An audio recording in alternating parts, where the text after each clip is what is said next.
አላህን መለመን ዱዓ ማድረግ ነው። አንተ በሽታ ይዞህ ሐኪም ያጣህ፣ ድህነት ይዞህ መውጫ ያጣህ፣ ትዳር አጣችሁ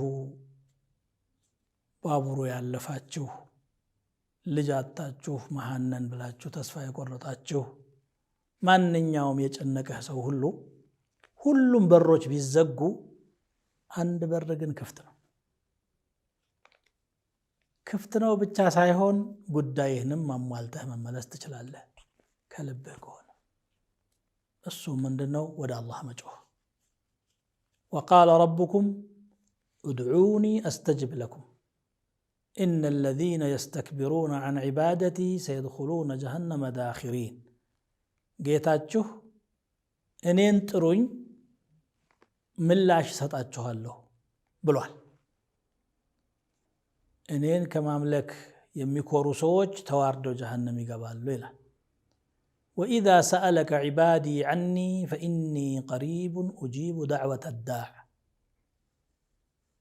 ባሪያዎቼ ስለ እኔ የሚጠይቁህ ከሆነ ቅርብ ነኝ እኔ፣ እንዲሁ በጣም ሩቅ የሆንኩ አይምሰላቸው፣ የተጣሪን ጥሪም እቀበላለሁ ይላል። ኢማሙ ሻፊዒ ረሕመቱላሂ ዐለይህ አና አሕሚሉ ሀመ ዱዓ ወላ አሕሚሉ ሀመ ልእስትጃባ።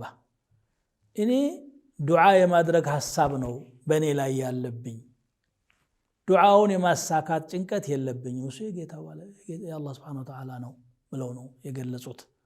አዎ አላህ ስብሓነሁ ወተዓላ ደንቆሮ አይደለም፣ ሩቅ አይደለም። ኢነኩም ላ ተድዑነ አሰመ ወላ ጋኢበን ብለዋል ነቢዩ ሰለላሁ ዐለይሂ ወሰለም። ኢነማ ተድዑነ ሰሚዐን በሲራን፣ የምትለምኑት ሰሚና ተመልካች የሆነ ጌታ ነው። ዱዓ ባይሆን የሚያስፈልጉት አዳቦች አሉ። አንደኛ አላህን ለምኜ አላጣም የሚል ቁርጠኛ አቋም ሊኖርህ ይገባል። ደግሞ አታጣም። አልጀዝሙ ብልኢጃባ። ሁለተኛ